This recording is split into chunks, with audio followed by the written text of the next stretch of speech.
Ahí estoy compartiendo la clase con ustedes.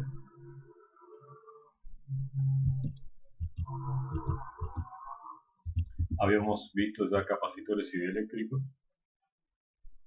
Habíamos empezado ya a verlo. Habíamos visto la simbología del condensador o capacitor, que son sinónimos. Definíamos capacitancia como la relación entre la carga y el voltaje. A mayor voltaje entre bornes del condensador, mayores cargas se inducían, y esto siempre es proporcional. Mayor voltaje, mayor Q. Y así sigue.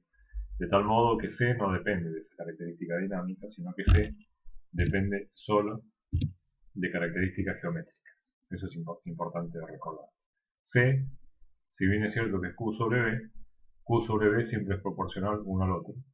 Y entonces la capacitancia solo depende de características geométricas. En particular, esa capacitancia es proporcional al área e inversamente proporcional a la distancia de separación entre placas. Habíamos analizado que C era epsilon 0, que era el mismo epsilon 0 que aparece en la ley de Gauss, que es la permitividad, se llama permitividad dieléctrica del vacío, por eso el 0. El 0 hace referencia a eso, al vacío, o sea, a la ausencia de aire, por el área dividido la distancia entre placas. Acá tienen la distancia de separación entre placas. Hay diferentes tipos de capacitores. El capacitor de placas plano paralelas es el que primero se usa. También tenemos un capacitor esférico, el capacitor cilíndrico. Todas tienen su propia ecuación, pero todos tienen en común el hecho de que la capacitancia depende de factores geométricos. Por ejemplo, acá en la capacitancia del condensador cilíndrico, que consiste en una barrita o núcleo cilíndrico y separado a una cierta distancia una pantalla, también metálica, separado a una cierta distancia entre ellos, ya que los radios son distintos, radio A y radio B. Esa capacitancia por unidad de longitud, C sobre L, vale 2pi por epsilon 0 sobre el logaritmo natural del cociente entre radios. Esto es típico. La capacitancia, repito por enésima vez, solo depende de cuestiones geométricas. Y ahora vamos a ver que no solo depende de cuestiones geométricas, sino que además depende también del material con el que esté hecho, con el que se rellene esa separación entre placas conductoras. Jerónimo Lescano. Entonces decía, también va a depender del material.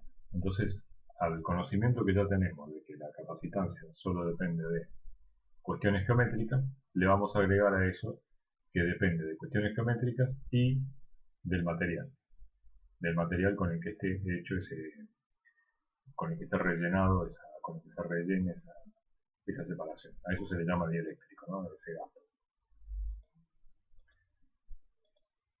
Bien. Habíamos visto, esto lo vimos en su totalidad, me parece, que es los capacitores en serie. Cuando tenemos dos capacitores en serie, lo que se comparte es la carga, ¿no? Los voltajes son distintos en general. Por ejemplo, someto dos capacitores conectados uno atrás de otro, uno abajo de otro, a un cierto voltaje B. Este voltaje B, Jerónimo Lescano, está. Este voltaje B, por ejemplo, es una batería, y entonces van a empezar a fluir cargas. Se van a empezar a fluir cargas hasta que, este es un proceso transitorio, dura muy poquito tiempo, hasta que, vamos a ver después cuánto tiempo dura el transitorio de carga de un capacitor, lo vamos a analizar después, hasta que se depositan cargas en esa placa del capacitor. Las cargas que se depositan son iguales en todas las placas, eso ya lo habíamos analizado en la clase precedente. Y como CB es igual a Q, significa que B es Q sobre C. Entonces, en el primer capacitor va a haber un potencial V1, que es el que está acá al lado, una diferencia de potencial o voltaje V1, que va a ser Q sobre C1. Y acá otra diferencia de potencial entre bornes del capacitor, que va a ser Q sobre C2. Por supuesto que V1 más V2 es B. Recordemos que V1 y V2 y B son escalares, así que no hay ningún problema en sumarlo directamente. Es una suma escalar y es fácil de hacer. Entonces, a lo que quiero ir, al punto al que quiero ir, son dos. El primero es que el voltaje total de una agrupación de capacitores en serie es la suma de los voltajes individuales. Y no tienen por qué ser iguales. La de un capacitor va a ser Q sobre C1 y la de otro capacitor, el voltaje va a ser Q sobre C2. Solo si C1 y C2 son iguales, entonces sí puedo asegurar que el voltaje del primer capacitor y el voltaje del segundo capacitor son iguales. Si no, no. Si no, no. Tienen más voltaje a medida que el capacitor es menor. Porque como es Q sobre C1 y el Q es el mismo en los dos, Santiago cambió otro que se quedó dormido. Es Q sobre C2. Eso es lo primero que quiero dejar en claro, los voltajes. Y en segundo lugar, que las capacitancias no se suman. La capacitancia total de este arreglo de dos capacitores en serie no es C1 más C2, sino que es 1 sobre el C equivalente igual a 1 sobre C1 más 1 sobre C2. Lo que se suman son las fracciones. Iván César. Bien. Algo diferente pasaba con los capacitores en paralelo. Con los capacitores en paralelo no es la carga lo que se mantiene igual entre uno y otro, sino que es el voltaje. El voltaje de un capacitor. Bianca. El voltaje de un capacitor y el voltaje de otro capacitor.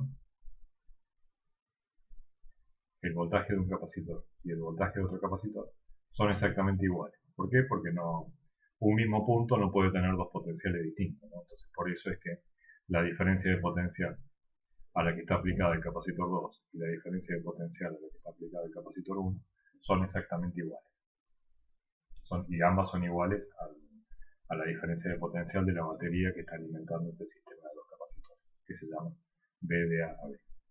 Entonces acá, evidentemente, como la diferencia de potencial se suma, entonces esto equivale a un capacitor equivalente, donde esta carga Q total que tiene es la suma de las cargas individuales. Este tendrá una carga Q1 que es C1 por B, y este tendrá una carga Q2 que es C2 por B, ¿no? Entonces tiene una carga equivalente. Entonces así llegábamos a la conclusión de que este capacitor equivalente sí tiene una capacidad que es la suma de las capacidades individuales. Entonces, conclusión, capacitores en serie, lo que se suman son fracciones.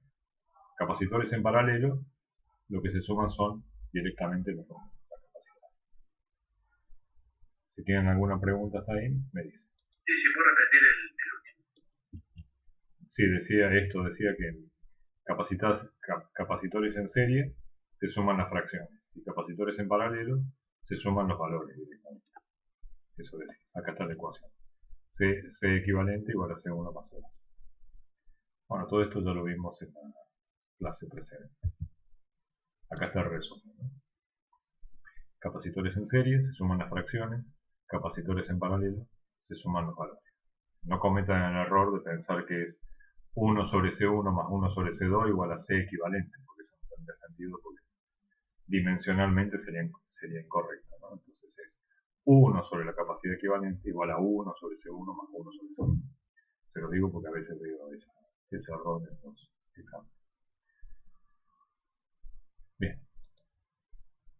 Por ejemplo, en esta situación, en el primer circuito que tenemos a la izquierda, arriba.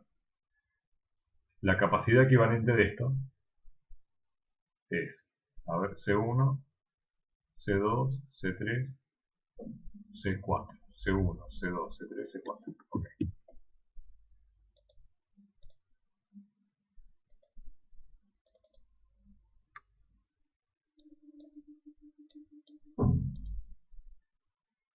Era así el circuito.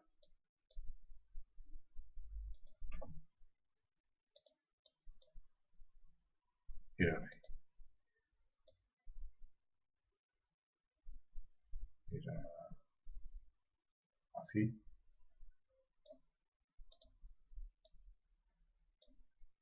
C1.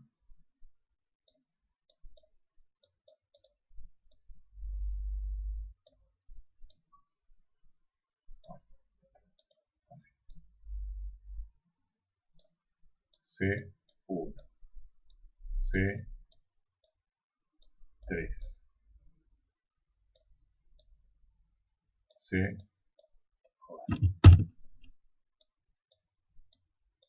2.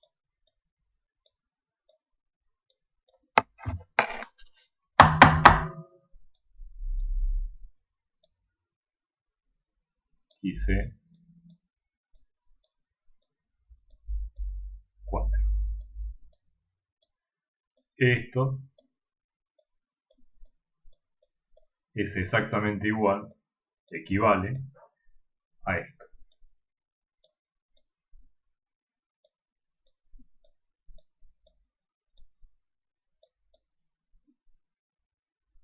O sea, si yo acá tuviera una cortina,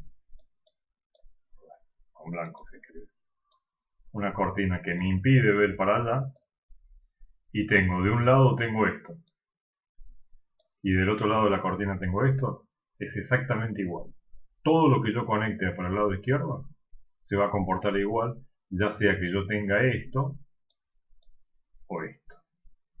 El tema es que lo que tengo aquí, a la derecha, tiene que tener un valor que no es cualquier valor. Lo tengo que encontrar. A eso se le llama capacidad equivalente.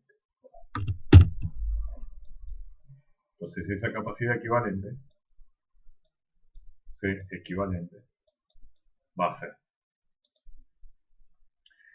C3 y C2 están en paralelo. Entonces C3 y C2 equivalen a esto, ¿no? A C1, a un capacitor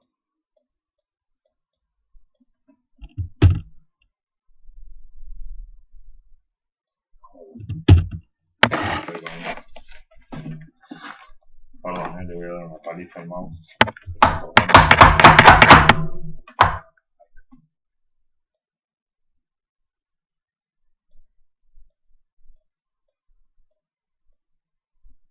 Ahí va. C1, C4, y donde esto ha sido reemplazado por esto. ¿Cuánto vale ese valor? Bueno, ese valor lo voy a encontrar ahora. Después, ¿qué pasaba con los capacitores en paralelo? Se sumaban. Entonces lo que tengo acá es C3 más C2. Los que están en paralelo se suman. Y ahora tengo C1, C3 más C2 y C4. Entonces este capacitor equivalente que está acá equivale a la suma de estos tres, pero no a una suma común y corriente, es una suma de fracciones. ¿Por qué? Porque los capacitores que están en serie obedece su álgebra a una suma de fracciones. Entonces, esto ahora sí va a ser igual a esto que está acá, donde 1 sobre el capacitor equivalente,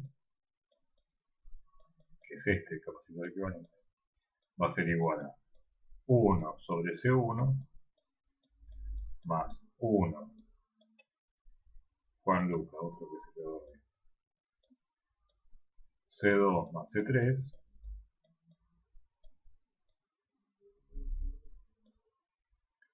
más 1 sobre C4. Después yo hago el álgebra de esto y obtengo cuánto es la capacidad equivalente, ¿no? Que evidentemente esta capacidad equivalente va a ser igual. Entonces, Si no lo sé, solo quiero un segundito esto. sí, sí, ahí te espero.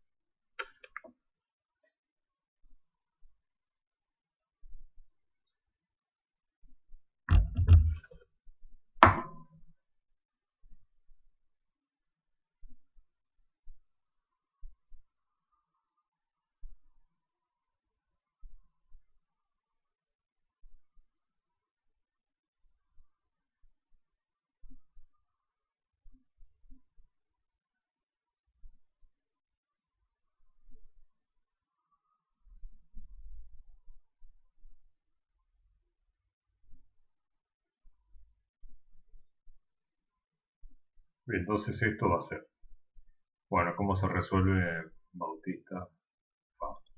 Bueno, tienen suerte de que sea habitual esto, ¿no? Porque en un aula real, el que se queda fuera del aula se va a la cafetería. Soy muy exigente con ese tema. ¿Cómo es eso, profe? ¿Llegas tarde al retraso? Exacto. Sí, porque me interrumpen a mí, interrumpen a los demás también. Entonces, ¿esta fracción cómo es? Es C1 por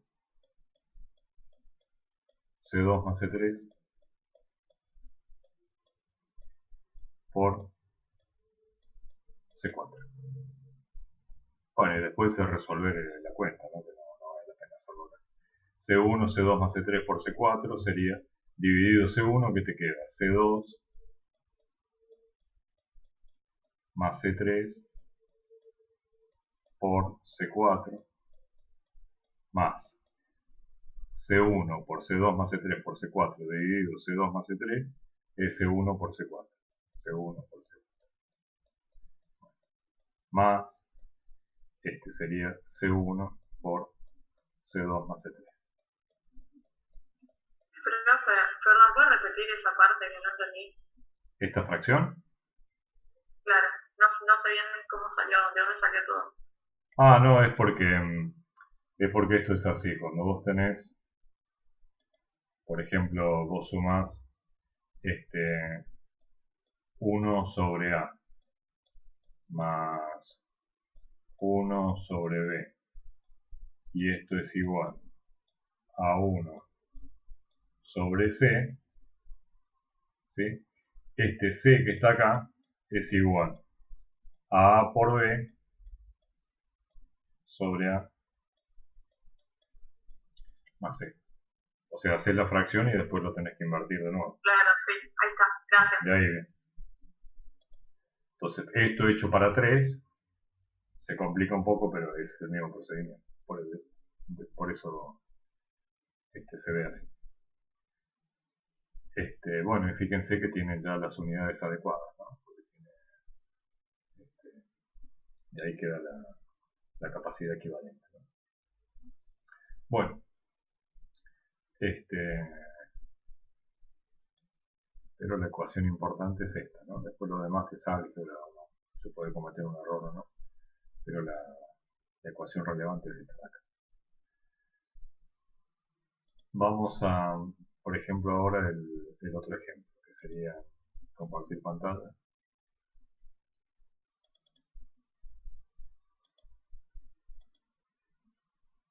Bueno, este ejemplo de acá también es así, ¿no? O sea, todos los ejemplos son parecidos.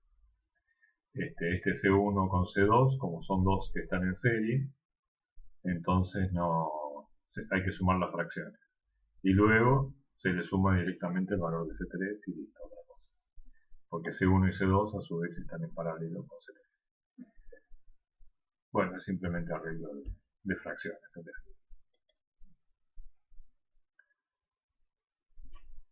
Esto ya lo habíamos visto. Después vamos a volver a esto por algo importante. Vamos a ver algo ahora, ya pasando a algo nuevo directamente, que es el almacenamiento de energía en los capacitores. Después vamos a volver a la pizarra. Revisen la cuenta anterior por si me equivoqué en algo, pero está bien. Esto que vamos a ver ahora es que yo les había dicho que en algún momento, en cierta forma, un capacitor se puede comportar como una batería en el sentido de que te puede proveer de energía. La diferencia está en que en una batería o pila hay una reacción química que provoca este movimiento de carga y la diferencia de potencial, la fuerza electromotriz, mientras que en un capacitor hay una cierta energía almacenada, pero no hay ninguna reacción química que provoque ese movimiento de carga, ¿no? Hay cargas que ya están almacenadas y bueno, pasan a moverse. Si vos, por ejemplo, pones una resistencia a un LED, una lamparita, se prende durante un instante de tiempo hasta que las cargas ya se reacomodaron y el capacitor se quedó sin energía. Entonces, ¿de dónde viene esta energía que tiene el capacitor? Bueno, esta energía que viene del capacitor Vamos a recordar que el capacitor es así.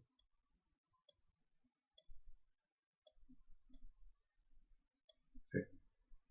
Y había una definición que habíamos visto, que es la de potencial. El potencial es la energía potencial U, esto es V, y esto de la derecha es U, estos son volts, y estos son joules, son diferentes. Es la energía potencial dividido el valor de la carga de prueba.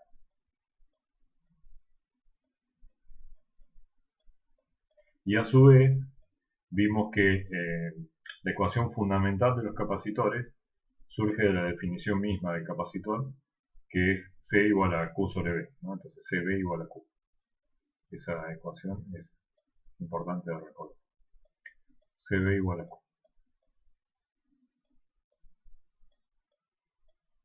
CB igual a Q. Bueno.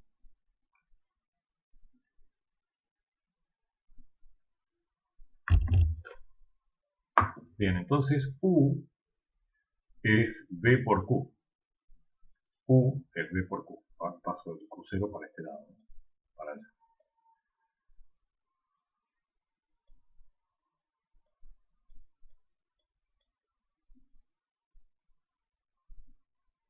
Es V. Creo que habíamos dicho que era la C. C. Sí. El valor de la capacitancia, C, en Faraday, que es lo que define el capacitor. Epsilon 0 por A sobre D. ¿Sí? U entonces va a ser V por Q. Por Q0. ¿No? Esta es la energía que tiene el capacitor. Pero energía es el trabajo que yo hice para cargarlo. La energía que el capacitor tiene es igual al trabajo que yo hago para cargar ese capacitor. Una cosa es igual a la otra. Entonces, en definitiva, este trabajo W que yo estoy haciendo, por eso recalco que estos son joules, y el trabajo también son joules, este trabajo va a ser igual a V por Q. Pero como yo voy haciendo un trabajo infinitesimal, que es de carga a carga, y la carga es un valor muy, muy pequeñito, ¿no? Es la carga fundamental, que es la carga del electrón en cobre, que es 1,6 por 10 a la menos 19. Entonces esto en realidad es un diferencial de trabajo hecho por cada diferencial de Q. Cada carguita que voy yo metiendo es un trabajo que a mí me cuesta. Diferencial de W es igual a V por diferencial de Q. ¿Pero qué es V?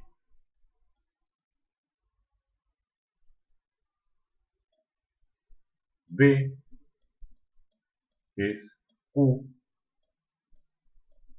también sobre C. Es tanto esto como esto.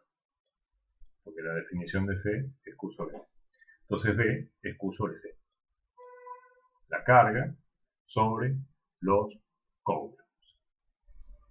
Entonces dW es igual a Jerónimo, Q sobre C por diferencial de Q.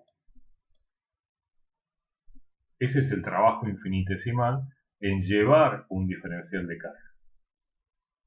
En llevar un diferencial de carga. Es un trabajo que yo digo hago yo, pero en realidad hace la batería, ¿no? Hace la batería intentando cargar este capacitor, que no es gratis. Es un trabajo. Vos querés energía almacenada en el capacitor, bueno, de algún lado tiene que salir ese trabajo para que el capacitor tenga energía. Ese trabajo lo hace la batería.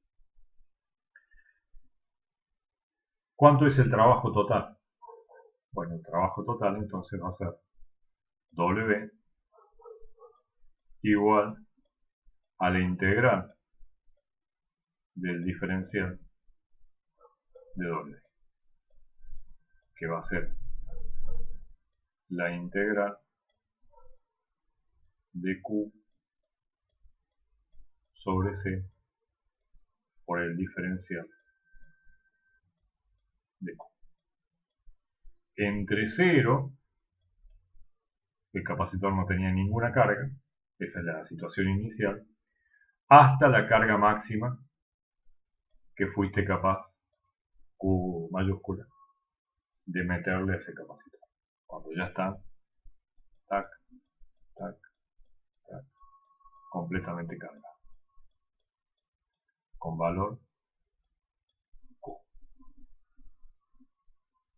¿Cuánto vale esta integral? Bueno, es fácil de resolver. Es Q cuadrado sobre 2 por C. ¿Y esto a qué es igual? A la energía almacenada por ese trabajo que hiciste, que hizo la batería, es igual a la energía almacenada por el capacitor.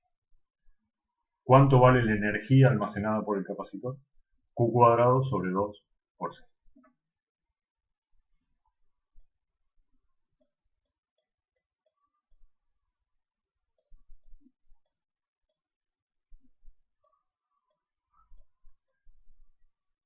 Tiene tanto más energía almacenada ese capacitor, mientras más cargas fuiste capaz de depositar en una de esas placas.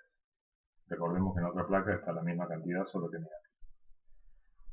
Pero como CB es igual a Q, yo puedo obtener otras ecuaciones en función de los datos que yo tenga. Como CB es igual a Q, puedo poner en vez de Q cuadrado, pongo C cuadrado por B cuadrado y es lo mismo, ¿no? ¿Se entiende eso, no? Entonces en vez de poner Q cuadrado, pongo C cuadrado por B cuadrado.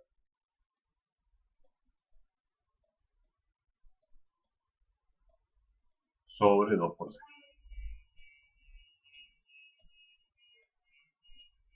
Y de acá que obtengo 1/2 de C por B cuadrado.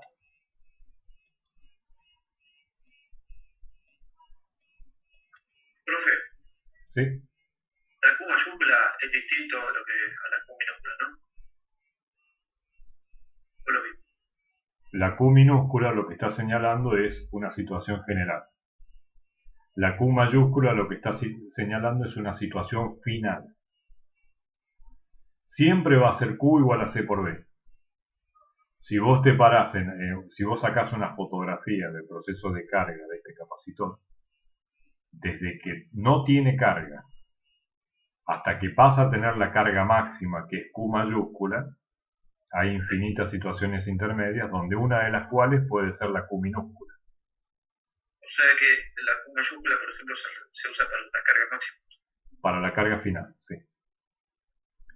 La carga final de tu proceso. No sé si máxima, pero más correcto sería la carga final del proceso que señalaste. O sea, sería la de tiempos infinitos.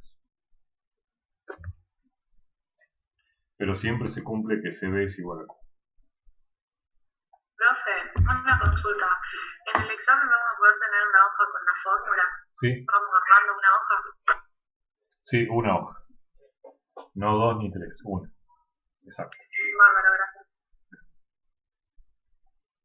Sí, van a contar con esa ventaja para el parcial, ¿no? ¿Sí? Entonces, a ver si me olvido de alguna. Bueno, esa sería una. Me debo estar olvidando de otra combinación posible. A ver, Q, C por B cuadrado. Sí.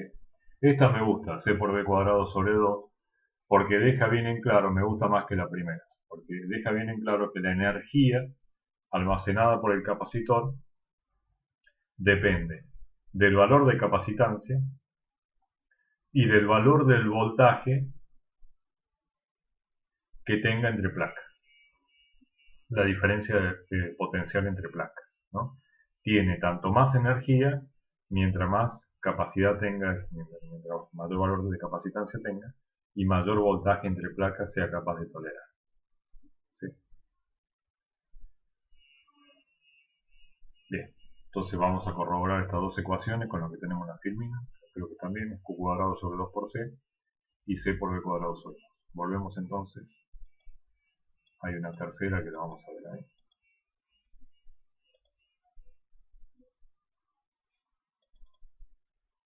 Acá está. Q cuadrado sobre 2 por C y un medio de C por B cuadrado. Bueno, o sea, esta tiene Q y C, esta tiene C y B, y esta tiene Q y B.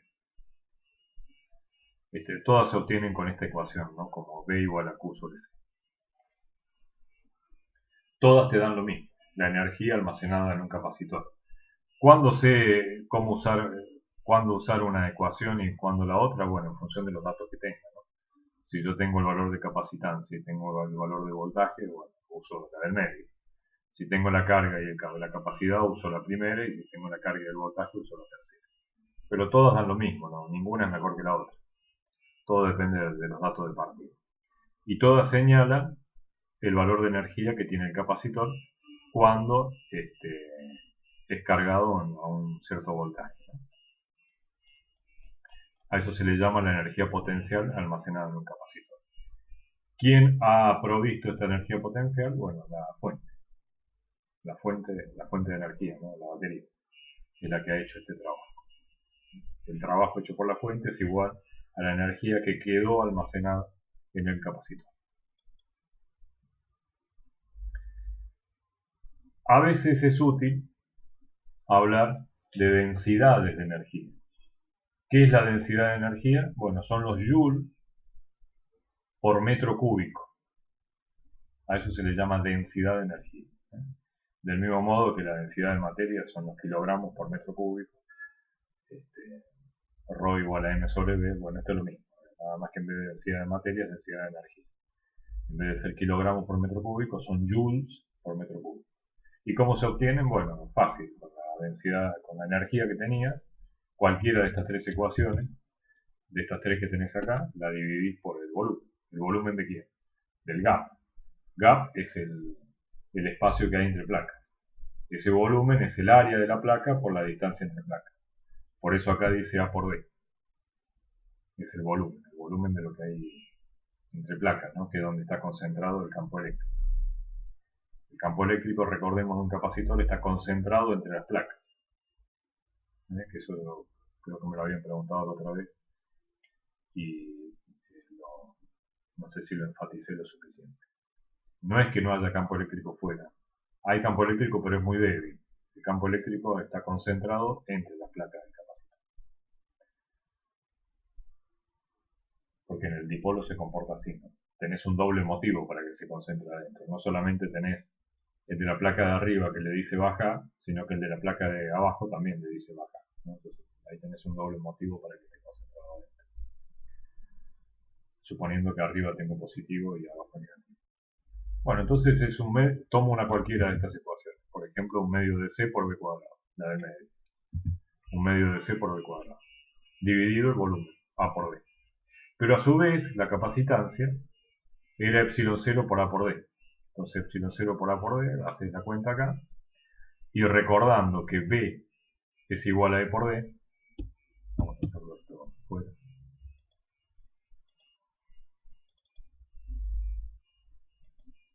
Vamos a tomar esta ecuación. La densidad de energía, así como la energía se escribe con U mayúscula, la densidad de energía se escribe con una U minúscula. Va a ser la energía por unidad de volumen.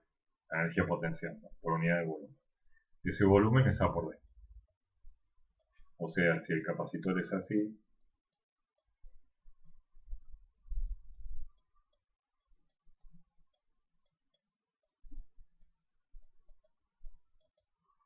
tiene un área A y un gap de distancia D, Entonces A por D que te señala, bueno, todo este volumen que está rayado acá adentro, ¿no? Que es el volumen importante.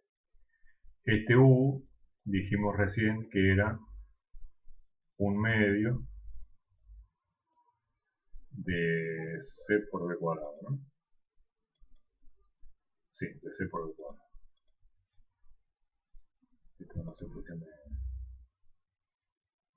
me salté una hoja. Un medio de C por B al cuadrado. Dividido A por D. Directamente pongo el 2 ahí y me queda A por D acá abajo. A su vez C, el valor de capacitancia de este capacitor,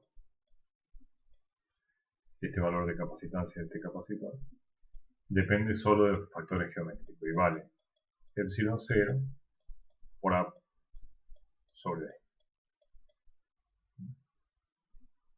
Mientras mayor sea el área, mayor es la capacitancia, mientras menor es el gap, la distancia de separación, mayor es la capacitancia. Entonces esto va a ser igual a un medio de epsilon 0 por A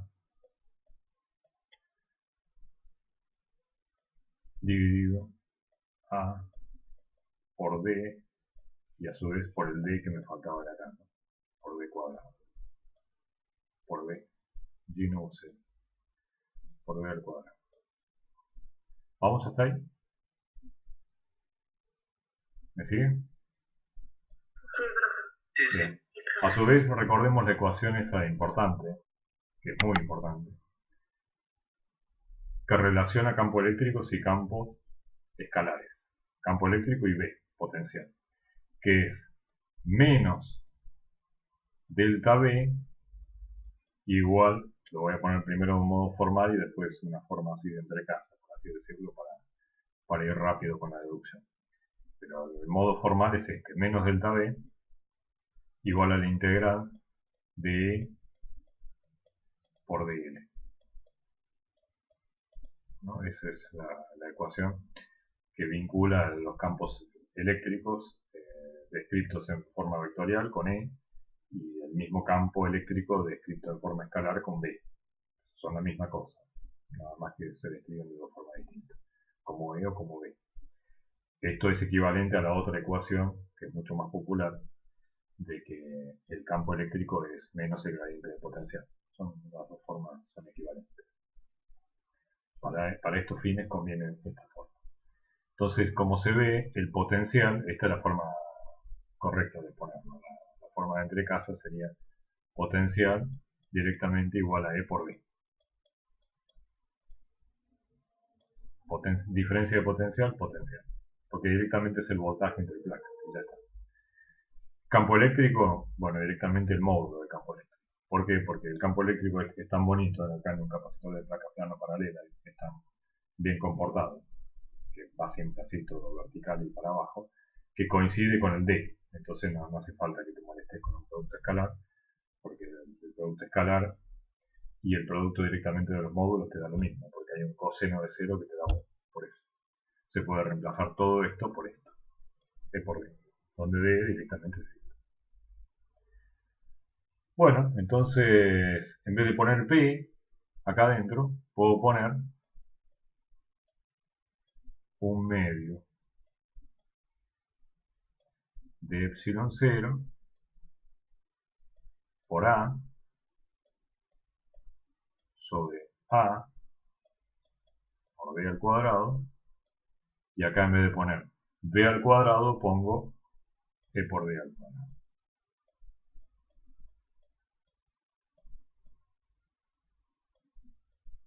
Evidentemente esto se va con esto, y esto ya lo podría haber simplificado antes, que es esto que se va con esto. Entonces me queda que la densidad de energía, los joules que tengo por metro cúbico, dependen solo de la intensidad del campo eléctrico. Vale un medio los joules por metro cúbico, que es capaz de almacenar mi condensador, valen 1/2 de epsilon 0 por la intensidad del campo eléctrico del elevado al cuadrado. Depende muchísimo de la intensidad del campo eléctrico. La densidad de energía que tengo depende del campo eléctrico que tengo adentro. Depende de ese campo eléctrico. Ese campo eléctrico depende de las cargas que fui almacenando. Los joules por metro cúbico dependen de E cuadrado. Bien, que es exactamente lo que tengo acá.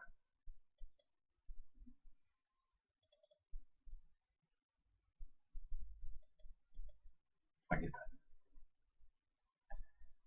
Aunque esta... ¿Puede dejar un segundo la pizarra? La pizarra, sí.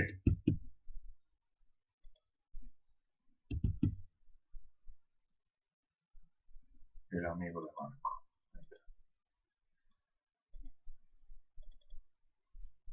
Ahí está. Una cosita.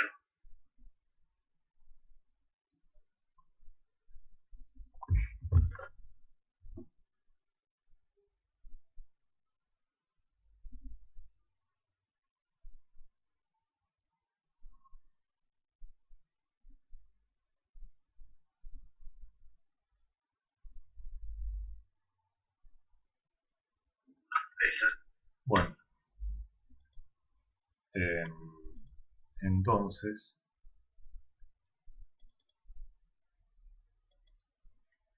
dice esta llamada a pie de página, ¿no?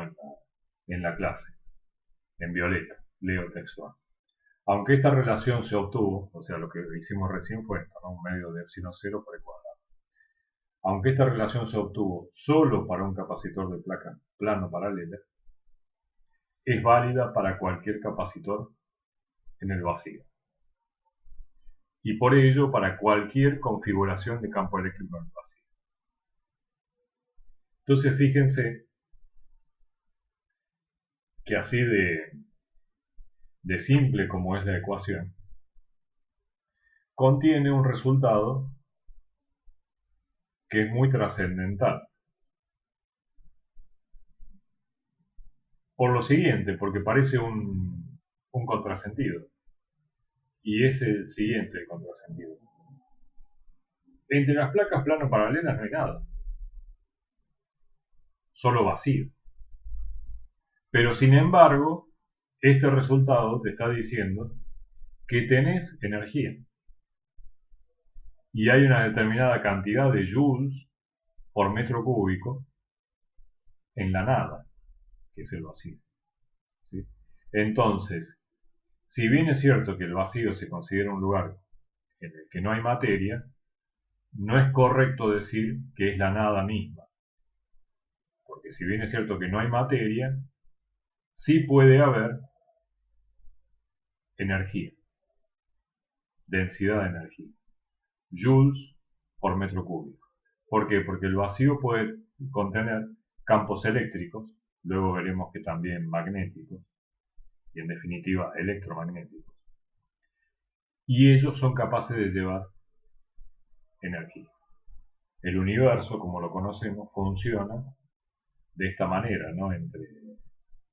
Por ejemplo, entre el Sol y nosotros no hay nada, no hay materia, está el espacio vacío. Pero sin embargo nos llega energía. Energía que mucho recuerda una ecuación como esta. El vacío no tiene materia, pero sí es capaz de contener energía e incluso de transportarla. No hay problema con eso.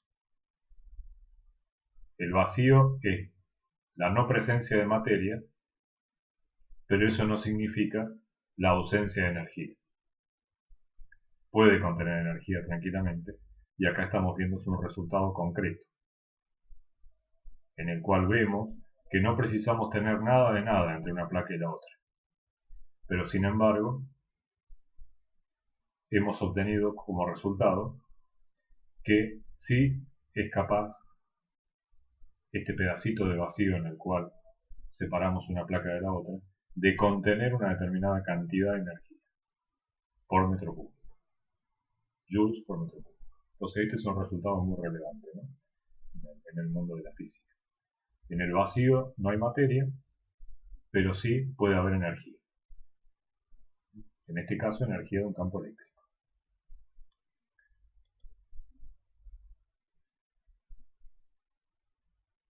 Vamos a terminar esta primera parte, antes de hacer un pequeño descanso,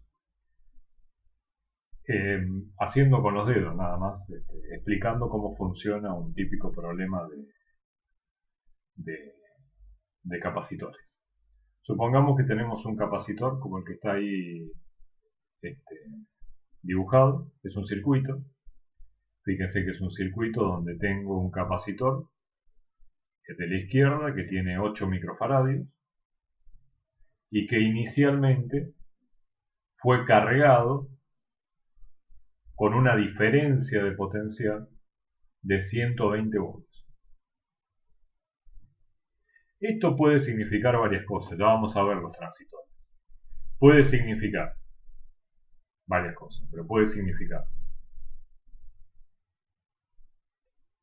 que ese capacitor C1 lo conecté a una fuente de tensión continua, una serie de baterías, que tenía 120 volts y lo dejé cargarse hasta el valor máximo, ¿no?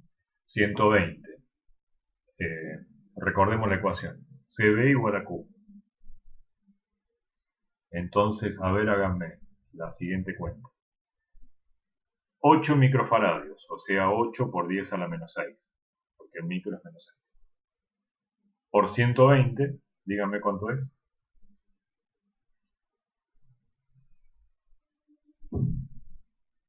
Díganme directamente 8 por 120. ¿Cuánto es? 960, ¿no? Sí, profe, 960. 960 micro, serían 960 microcoulombs. 960 microcoulombs son 0,96 milicoulombs. ¿Qué carga tiene el capacitor 1? 0,96 milicoulombs. ¿De dónde lo saqué? Bueno, es CB igual a Q. 8 por 120 te da directamente Q. Lo demás es trabajar bien con los submúltiplos. Ese Q0 que está ahí son 0,96 milicoulombs. Del mili es la milésima parte del coulomb. Entonces la pregunta es, ¿qué pasa si en esas condiciones yo alimento un segundo capacitor? Un segundo capacitor que es el C2. Ahí tengo una llave doble, ¿no? Una llave que se llama S en ese gráfico, con el que yo voy a alimentar el C2. Lo que va a suceder cuando... En ese caso, si está en paralelo, está en serie. Bueno, ¿y qué pasa si alimentamos otro capacitor? Bueno, ¿te parece que está en serio o está en paralelo? No, pregunto en general, digo. Bueno, este capacitor está en un circuito donde solamente se tiene el uno y el otro. No están en paralelo entre sí, sino que están en serie entre sí. Sí. ¿Sí? Sí. Entonces, ¿cómo se van a acomodar estos capacitores cuando yo cierre la capacidad? ¿Qué es lo que van a compartir? ¿Qué es lo que no van a compartir? Entonces yo ahí tengo que ir a las cuestiones fundamentales, ¿no? Por empezar, hay un principio cuya aplicación es inexorable e insoslayable. Y es el principio de conservación de la carga. Yo no puedo pretender que esos 120 volts iniciales también carguen al otro capacitor dotándolo de otra cantidad de carga. ¿Por qué? Bueno, porque me quedaría Q2, si Q2 es 4 y el otro era 8 y está sometido también a 120 volts, significa que tendría 0,96 milicoulombs dividido 2. O sea, eso es 0,48, si no estoy sacando mal la cuenta. Y 0,96 más 0,48, ¿de dónde salió la otra carga?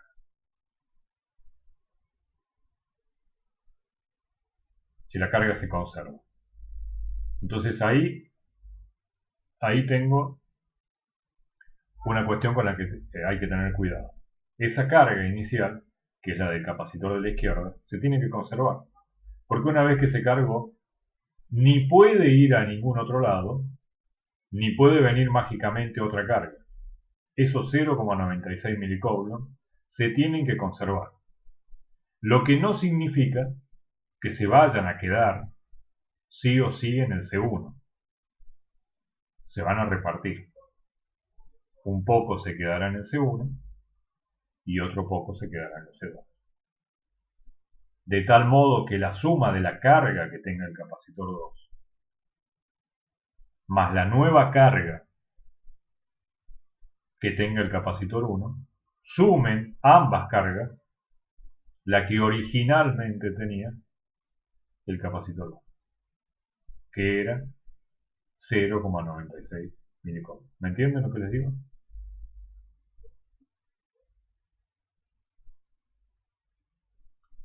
¿Podría hacer un dibujito, profe? Sí. Ahora en este caso sería. Profe, Sí. Decime. si el interruptor está abierto, bueno, vuelve a la imagen. Sí, ahora Quería voy. preguntar algo. Acá está. Si el interruptor está abierto al capacitor C2, ¿le llega la misma diferencia de potencial? No, porque no. no se entera. No se entera de nada el capacitor 2 mientras el interruptor esté abierto. Tiene que estar cerrado para que empiecen a circular las cargas, si no, es como si no hubiera nada.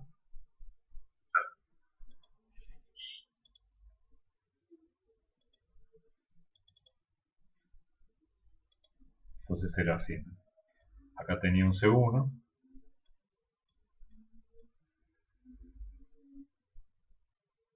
Al que de repente, bueno, vamos a hacerlo así.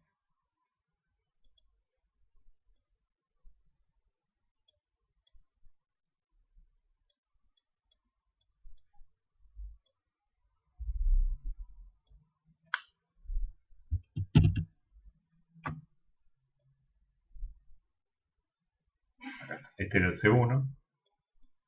Esto inicialmente estaba a 120 volts y ese dato inicial nos sirvió para calcular la carga inicial, que era Q1, llamémoslo Q1 inicial, el 0 acá arriba es por eso, que es 0,96 milicoulomb.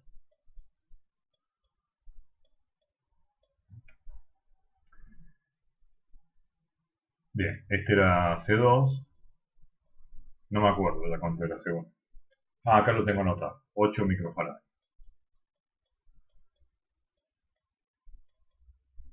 Y C2 era 4 microfarads. Bien.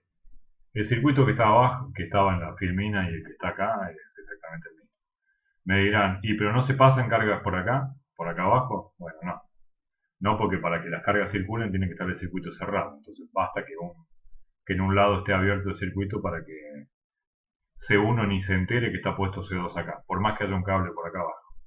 ¿Por qué? Porque para que las cargas se metan por acá necesito que esté cerrado esto también.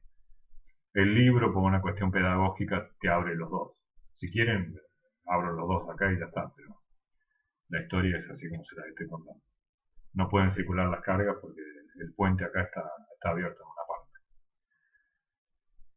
Entonces, ¿qué les decía?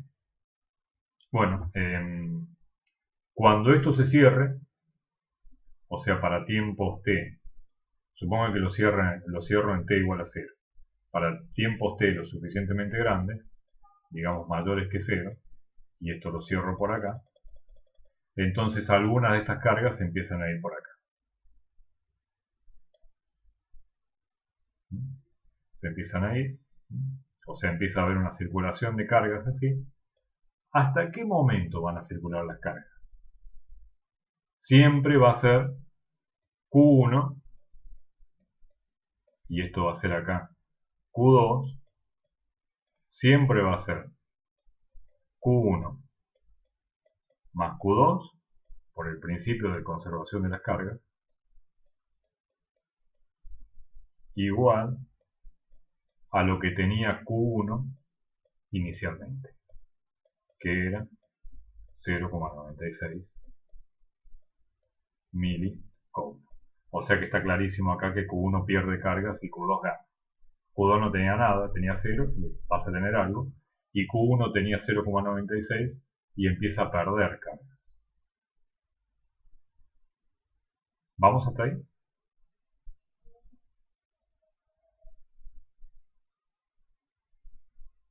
Sí, profe. ¿Sí? Lo puede quedar. Entonces la pregunta es, ¿hasta qué momento va a seguir esta transferencia de carga?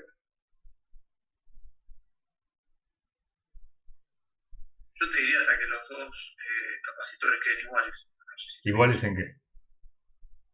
en cargas. En cargas. Podemos discutirlo, ¿eh? Supongamos que quedaran iguales en cargas. Si quedaras iguales en cargas, ¿te parece que las diferencias de potencial serían iguales?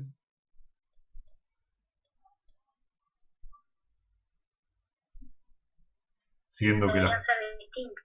claro, es que la diferencia, Están en par- si las cargas son iguales, como las capacidades son distintas y como C por B es igual a Q, significa que un capacitor tiene una diferencia de potencial y otro capacitor tiene otra diferencia de potencial.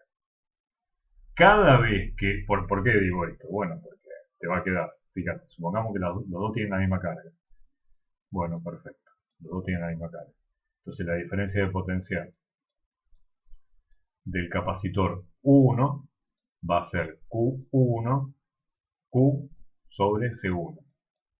Y la diferencia de potencial del capacitor 2 va a ser Q, que también es el mismo y no sabemos todavía cuánto es, porque me dijiste que las dos cargas eran iguales, dividido C2. ¿Te parece que hay alguna chance de que B1 y B2 sean iguales? No, ¿verdad? Y no. Porque si las cargas son iguales y los valores de capacitancia son distintas, de hecho esta ecuación te dice que una diferencia de potencial va a ser el doble de la otra. ¿Por qué? Bueno, porque C1 y C2 difieren en un factor 2. Uno es 4 y el otro es 8. Cada vez que pasa eso en un circuito, que tenés una diferencia de potencial diferente, eso es una prueba ineludible de que van a circular cargas. Las cargas circulan cuando tenés diferencia de potencial. ¿Por qué? Porque delta B es E por D. Entonces, cada vez que tenés delta B, diferencia de potencial entre un punto y otro en un circuito, significa que tenés un campo eléctrico. Y si tenés un campo eléctrico, para cualquier carga que haya por ahí, el campo eléctrico le dice F por Q. Y te dice, anda para allá. Entonces no llegaste a una situación de estado estable, estacionario. Porque tenés un campo eléctrico no nulo que le sigue diciendo a las cargas, movete. ¿Cuándo se termina este movimiento de cargas? Cuando la diferencia de potencial es la misma, tanto a izquierda como a derecha. Dicho de otro modo, este sistema de dos capacitores va a llegar a un estado estacionario cuando tanto B1 como B2 sean iguales. Porque ahí sí no va a haber campo eléctrico diciéndole a las cargas anda para allá. Entonces la situación va a ser B1, donde esto es B1, igual a B2.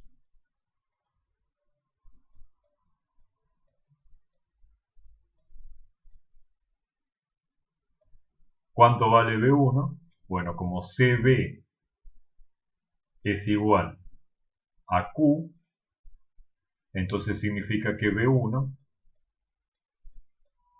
va a ser Q1 sobre C1. Profe, ¿le puedo hacer una pregunta? Sí, Entonces, las cargas van a dejar de circular cuando B1 sean igual a B2. exactamente. capacitor más chico, siendo esto así, ¿se llega a llenar? ¿A llenar de cargas? Sí, su capacidad máxima. Bueno, a ver, los capacitores no tienen algo llamado, no tienen, bueno, dentro de ciertos límites, no tienen por ahora, hasta que lo vimos en este preciso instante. Después vamos a ver que existe algo llamado ruptura del dieléctrico, pero por ahora no es un problema eso. Un capacitor se llena tanto como voltaje vos le apliques. Mientras más volts le apliques, más cargas van al capacitor. Hasta que se rompa. Sí, después ocurre algo que es la ruptura del dieléctrico, porque ocurre un arco entre una placa y la otra. ¿Sí? Pero no es que esto no son como dos tanques que uno se llena y entonces ahí deja de llenarse. Sí, eso es lo que pensaba hasta que me acordé que después se rompe. Exacto. Entonces, esto viene de acá, ¿no? De CB igual a Q. Entonces, B es Q sobre C y por eso hice esta ecuación. Q1 sobre C1 y Q2 más C2. Esa es una ecuación. Pero ustedes no conocen Q1 y tampoco conocen Q2. No conocen la carga final que va a adquirir este condensador.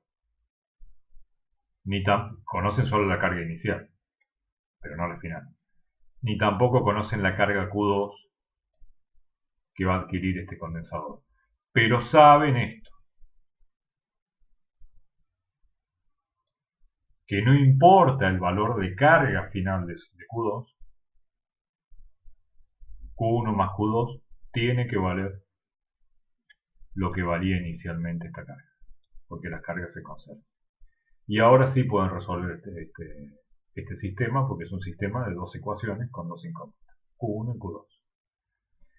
Por ejemplo, reemplazan Q2 por 0,96 menos Q1 y le dan cuerda a esto y sacan Q1. De ahí sacan Q2 y de ahí obtienen B1 y B2, por ejemplo. Las energías, bueno, y todo lo demás que pide el problema. ¿Sí?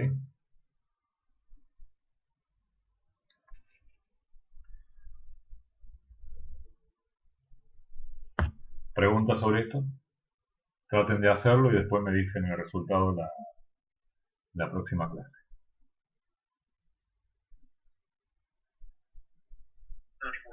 Ok, bueno, vamos a hacer un pequeño descanso, vamos a ponerme un poquito. Tenemos 8:45. Me detuve mucho tiempo en este repaso. Vamos hasta las 9. 8:46, a las 9 nos conectamos de nuevo.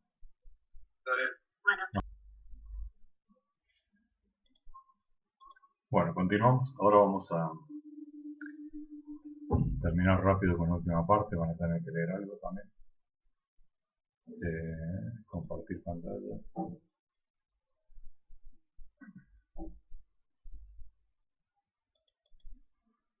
Ahí está. Bueno, volviendo al ejemplo de recién.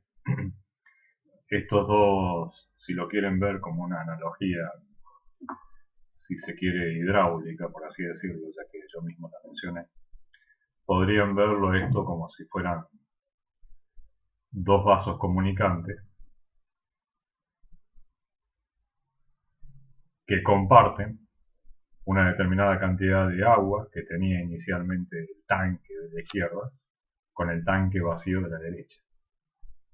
Pero la cantidad de agua que van a almacenar estos dos, entre comillas, tanques, capacitores, va a estar determinada por su capacidad. Si este tiene pocos litros y este tiene muchos litros, va a almacenar más agua el de la izquierda que el de la derecha, ¿no? ¿Y hasta qué momento o sea, esa agua sería la carga? ¿Y hasta qué momento va a fluir agua de un tanque al otro? Bueno, hasta que la altura, el nivel de agua en los dos sea el mismo. Ahí ya deja de fluir agua. ¿Y qué tanque va a tener más agua? Bueno, el que tenga más capacidad. El que tiene menos capacidad va a tener menos agua. Y con esto pasa lo mismo, con este condensador. Si este condensador es más pequeñito, yo invito a que hagan la cuenta y después lo discutimos en la clase que viene. van a ver que tiene menos carga. Y el capacitor de la izquierda, que tiene más capacidad, van a ver que tiene más carga. Y el nivel de agua sería equivalente al potencial, a la diferencia de potencial. Fluyen cargas en la medida en la que la diferencia de potencial existe. Y del mismo modo que fluye agua en la medida en la que hay una diferencia de Bien. Como les dije, además de vacío, en general los capacitores, salvo los sintonizables, que sería muy difícil hacerlo así, o sea, salvo este que tenemos acá, es decir, el condensador variable, que sí o sí tiene aire, los demás en general suelen no tener aire. Entonces tienen algo que se llama dieléctrico. ¿Por qué? Porque en primer lugar eso resuelve el problema de diseño de mantener dos placas lo suficientemente cercanas sin que se toquen. Recordemos que la capacidad sube a medida que la distancia baja, decrece. Entonces llega un límite en el cual mantener dos placas separadas sin que se toquen se hace muy difícil, salvo que pongas algo entre ellas. Ese algo tiene que ser un aislante, no puede ser un conductor porque si no, no tendría sentido. A ese aislante se le llama dieléctrico. Entonces, en primer lugar, resuelve un problema de diseño, la presencia de ese dieléctrico, porque evita que dos placas metálicas se toquen, poniendo un aislante. Ese aislante se llama dieléctrico. Pero no solamente eso, sino que la presencia del dieléctrico incrementa al máximo la diferencia de potencial entre las placas del capacitor. Recordemos que esa diferencia de potencial es un indicativo de la cantidad de cargas que yo puedo meter en un capacitor. Mientras más diferencia de potencial someto a un capacitor, más carga puedo meter a ese capacitor.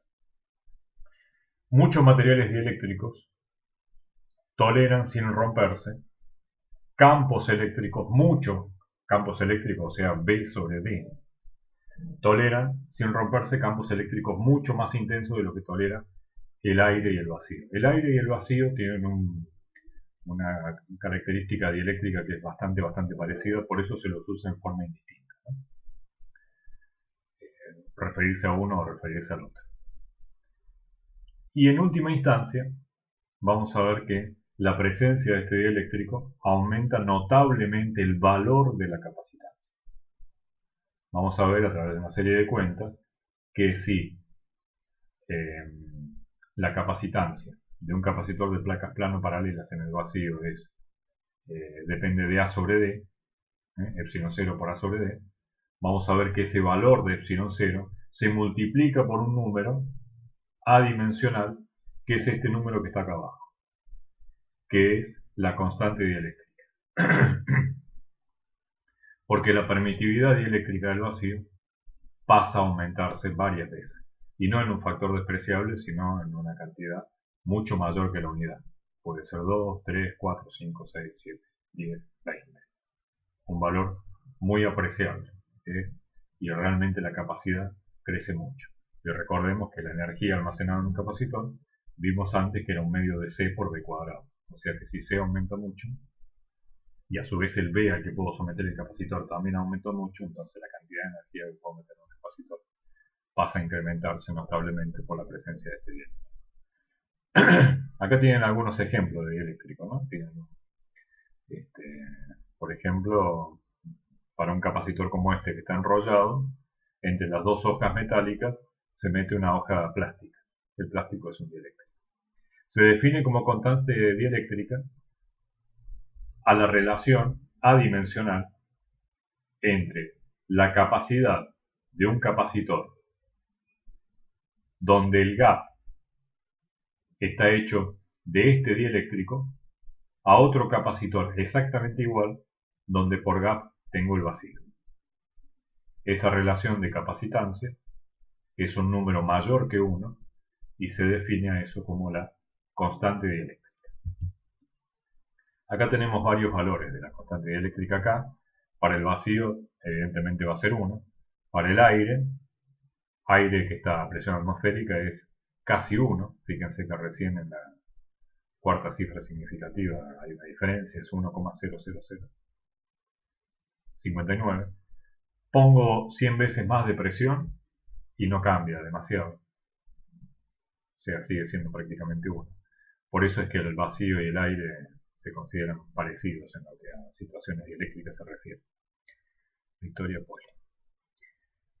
El teflón, que es otro material que es aislante, incrementa la capacidad, o sea, sustituir el aire por teflón, llenarlo todo de teflón, te sube la capacidad en un factor 2. Fíjense. La mica es un material cristalino que surge en algunas piedras, es algo bastante característico porque vos con la uña a la piedra la podés ir como desgranando y se van saliendo pequeñas laminillas así que tienen una forma plana bastante característica, que es bastante translúcido también y que también se usa por sus características en lo que hace a la transmisión del calor. Es muy buen aislante y tiene esa característica también de la transmisión del calor.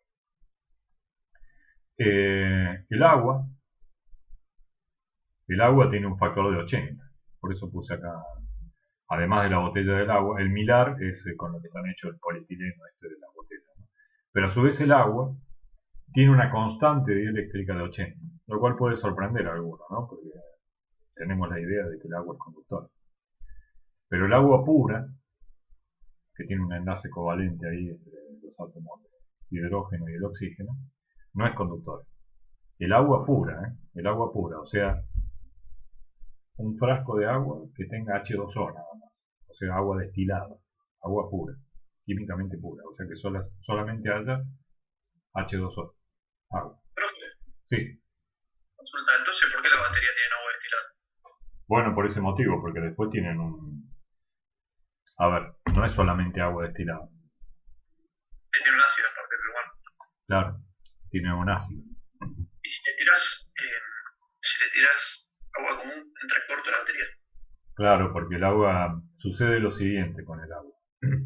Si vos te pudieras bañar con agua pura y además, o sea, tendría que tener una especie de poder mágico que haga que además todos los minerales, etcétera, que corren por tu cuerpo y que se van también con el agua cuando te das una ducha, no existieran, entonces te puedo asegurar que si te ponen ahí un electrodo con 380 volts, ni te enterarías. No habría ningún peligro de electrocución. El problema con el agua, para usarla como dieléctrico, es que tiene una gran avidez por las sales minerales. Entonces, una mínima concentración de sales minerales ya echa por tierra todo esto. Porque las sales minerales sí son muy buenos conductores de la electricidad. Entonces, el agua corriente, el agua que bebemos, el agua de la lluvia, el agua de un río, el agua del mar, ni hablar, con la cantidad de sal que tiene, son buenos conductores de la electricidad. Entonces, pero no es agua pura. El agua pura sí es buen aislante. Y de hecho te eleva en un factor de 80 la capacitancia, si lo pudieras llenar de agua pura. Y después tenemos otros valores, ¿no? Fíjense, la glicerina, bueno, tiene factor 40, el vidrio, todos estos valores se los usa bastante. Titanato de estroncio, 310, así que bueno, imagínense. Pero sí, el agua es aislante, el agua pura es aislante. Bueno, ¿qué es lo que sucede con la presencia de un dieléctrico desde el punto de vista interno en un capacitor? ¿Y por qué sube el valor de capacitancia? Tenemos dos condensadores, el de la izquierda y el de la derecha. El de la izquierda está en vacío y tiene un campo eléctrico de 0. Por eso recuerden que el 0 siempre es por el vacío, es 0. Mientras que el de la derecha se le puso un dieléctrico.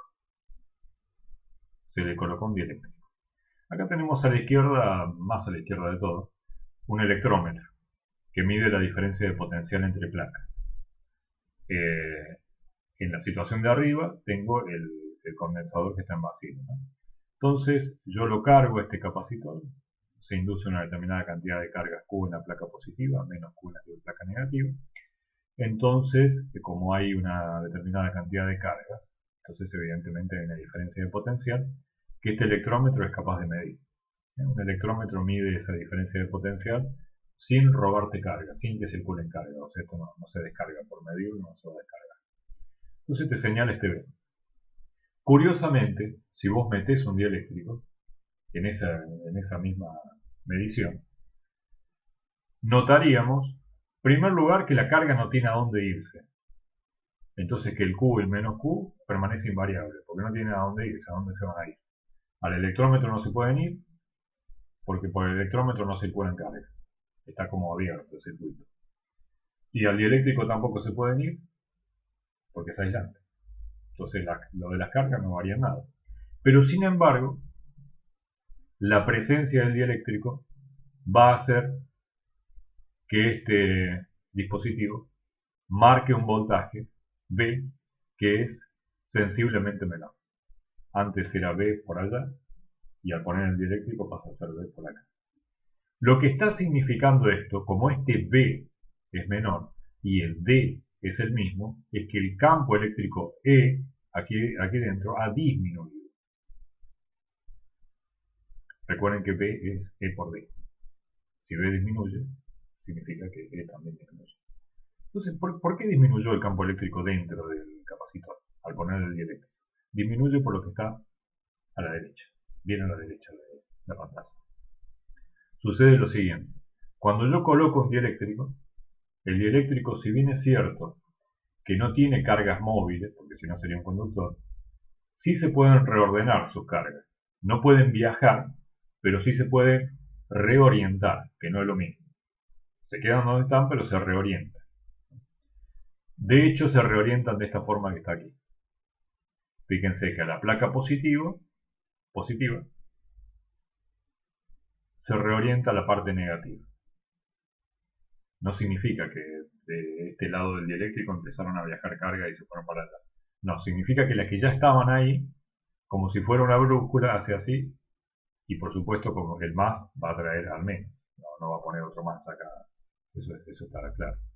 Y del mismo modo, la parte del dieléctrico que está casi tocando, que está tocando directamente, porque está tocando, la placa negativa, ahí se reorienta las cargas que tiene el dieléctrico, que las tiene las cargas, solo que no pueden viajar, pero tenerlas tiene.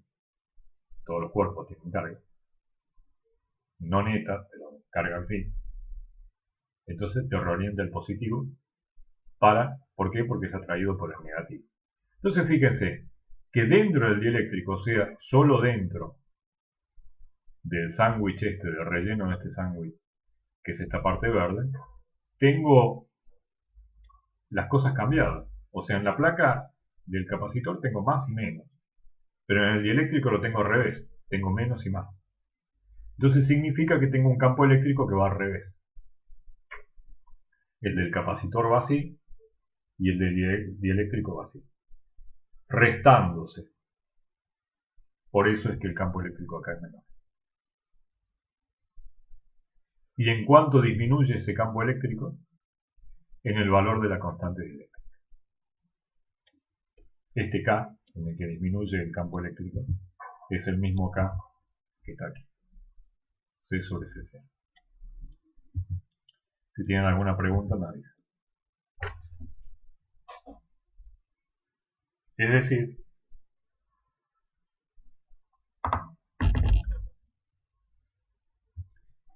que esta densidad de cargas que tengo, ha disminuido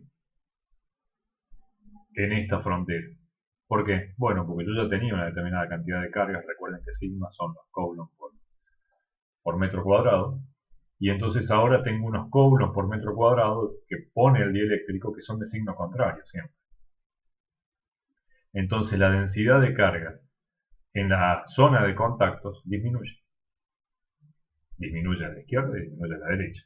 Porque a la derecha pasa lo mismo, ¿no? Tengo un menos sigma, pero el dieléctrico insiste en poner sus positivos acá, que no alcanzan a igualar exactamente el otro valor, ¿no? Hace lo que puede el dieléctrico.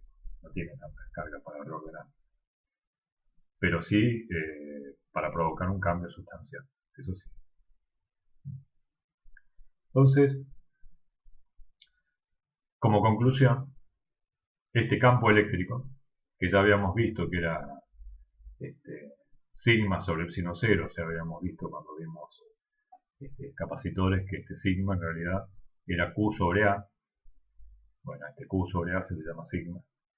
Sería el campo eléctrico en ausencia de dieléctrico, o sea, en el vacío es sigma sobre epsilon cero. Del mismo modo, el campo eléctrico en presencia del dieléctrico es epsilon cero sobre, es E0 sobre K. El campo eléctrico disminuye en un factor K. Bueno, acá está explicado, ustedes siguen el álgebra, que es bastante fácil de seguir y yo no tengo tiempo. Eso define una permitividad, una nueva permitividad, donde a la permitividad del vacío, o del espacio vacío, que llamábamos siempre epsilon cero, ahora llamamos la permitividad del medio a k veces, donde k es mayor que 1 y es adimensional, epsilon cero. Esa nueva permitividad ya no le ponemos el 0, porque es la permitividad de un material. ¿Y cuánto vale? Bueno, pues vale k veces la del vacío. Entonces, cada una de las ecuaciones que vimos, donde figuraba el epsilon cero, por ejemplo, esta, es válida. Solo que ahora, por estar el dieléctrico, ya no podés usar el epsilon cero. Tenés que usar el epsilon, que es la permitividad del medio. ¿Y cuánto vale la permitividad del medio dieléctrico? Vale k veces la constante dieléctrica del espacio vacío. O sea, vale k veces el factor que mejoraste, el vacío. Por ejemplo, la densidad de carga, ¿cuánto vale? La densidad, perdón, de energía. Pues un medio de epsilon por e cuadrado. Vamos a ver que todas estas ecuaciones siguen siendo válidas. Por ejemplo, esta de acá. Estoy buscando una que tenga epsilon. Esta, por ejemplo. La de capacitor cilíndrico. ¿Cuánto vale la capacidad del capacitor cilíndrico cuando en vez de vacío tengo un dieléctrico? Pues vale lo mismo, solamente que en vez de epsilon cero tengo que poner epsilon. Sí, de simple. Entonces ahora el epsilon cero, que era la permitividad en el vacío, se va a cambiar por la permitividad del material. Exacto, que es k veces. Por ejemplo, si yo te digo, el capacitor tiene 1 metro cuadrado de placas, tiene 1 milímetro de separación. ¿Cuánto vale la capacidad? Supongamos que es placas plano paralelas. Bueno, si el dieléctrico es de vidrio. Vidrio. Claro, entonces vos te venís a esta tabla de acá, o a una tabla... De 5 a 10. Claro, exacto. Por la epsilon cero. Exacto, entonces sería epsilon cero por A sobre D por K. O sea, es epsilon cero por K, o sea, donde K vale entre 5 y 10, por A sobre D. Cada cuenta es reemplazar el epsilon cero por el epsilon. Y el epsilon es epsilon cero por K. K es adimensional. ¿Sí? Bueno, eso sería un buen resumen. Acá lo tienen, ¿ves? Lo que les decía recién. La energía, la densidad de energía era un medio de epsilon cero por e cuadrado. Ahora es un medio de epsilon por e cuadrado. O sea que la densidad de energía aumenta. Tengo más joules por metro cúbico por haber puesto un dieléctrico. Almacena más energía un capacitor con dieléctrico con respecto al mismo capacitor sin dieléctrico. ¿Sí? Hay un límite, bueno, ¿qué es lo que le sucede al dieléctrico en su interior? Lo que le sucede es esto que está acá, ¿no?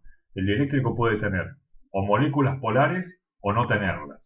¿Qué son moléculas polares? Bueno, cuando la molécula misma tiene una forma, como por ejemplo el agua, que es H2O, que si bien es cierto que es neutro, la parte positiva y la parte negativa ya habíamos visto cuando vimos dipolo, que estaban un poco separadas, ahí la parte positiva y la parte negativa de esa molécula que es eléctricamente neutra. Entonces, si está un poco separada la parte positiva de la parte negativa, se forman como pequeños imanes, ¿no? Que tienen, en vez de tener un norte y un sur, ya vamos a ver más adelante, tenés un más y un menos. A eso se le llama una molécula polar. Entonces una molécula polar es como una brújula que se queda en ese lugar, pero en cuanto vos le metes un campo, en este caso sería un campo eléctrico, esa molécula polar, como si fuera una brújula, se hace circular y se acomoda del lado que le conviene. Si vos le pones una placa positiva acá, la partecita de la molécula polar que va a girar así y se va a querer orientar así, va a ser esta parte negativa, ¿no? Si esta placa es positiva, hace así. Se orientan en un campo eléctrico. Ahora podría ser que el material no fuera polar, tuviera moléculas polares. Aún así, la presencia de un campo eléctrico la polariza, separa un poquito la parte negativa de la parte positiva. Entonces, ya sea que tenga una situación o la otra, ya sea que el material de por sí tenga moléculas polares o no las tenga, la presencia de un campo eléctrico siempre va a producir que lo que es negativo se quiere ir para un lado, o sea, para el lado del E que va para el lado contrario al E, y la parte positiva siempre se va a querer ir para el lado del mismo E. En definitiva, cuando vos pones un material entre las placas de un capacitor, siempre vas a tener esa situación de que si esta es la placa positiva, la partecita de la molécula que es negativa va a querer hacer esto, te va a reducir la densidad de carga en la superficie aquí y te va a reducir la otra parte acá, y en definitiva te va a generar un campo eléctrico interno que se va a oponer al principal. Se va a oponer reduciéndolo, nunca va a ser tan intenso como para oponerse del todo, pero sí te lo reduce. Y eso genera como consecuencia los efectos que vimos recién. Bien, van a ver ustedes por su cuenta, terminen de analizar, vean esto de nuevo, esto que yo les acabo de explicar, esto es lo mismo que está explicado recién, esto es exactamente lo mismo que yo he dicho en palabras, es exactamente esto. Y van a ver ustedes la ley de Gauss en los dieléctricos, ¿no? Traten de analizar esto por su cuenta. Es bastante simple la ley de Gauss en los dieléctricos. Ya habíamos visto la ley de Gauss en el vacío. Como consecuencia de la presencia de un dieléctrico, vamos a ver que la ley de Gauss es exactamente igual, solo que en vez de E por dA integral de superficie cerrada igual a carga encerrada libre sobre epsilon 0, es K veces epsilon 0. O sea, en definitiva, ¿qué es? Santiago Terán. En definitiva, ¿qué es? Epsilon. Por eso les digo que en cada ecuación que vimos, donde figure epsilon 0, si tenés un dieléctrico, podés reemplazarlo por el epsilon y sigue siendo igual. ¿Sí? ¿Preguntas hasta ahí? Antes de terminar.